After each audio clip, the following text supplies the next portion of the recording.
العب دق رقص العب. والمنتخب العراقي رجع لبغداد من البصرة، ماخذ كأس العالم على الأرجنتين، كأس العالم 2023. هاي أخذوا كأس العالم وراجعين هسه لبغداد، بلد السفارات الملونة، محتفلين بيهم.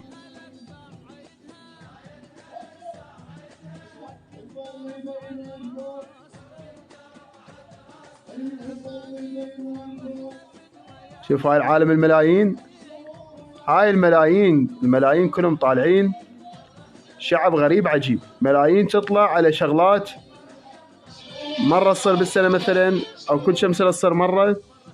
وعلى المشاكل الأكثر، المشاكل الرئيسية ما تطلع هاي الملايين.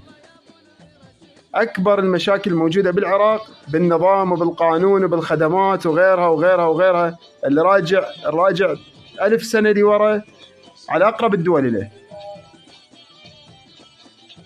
الشعب ما يطلع، هاي المجامع ما تطلع على هالمشاكل.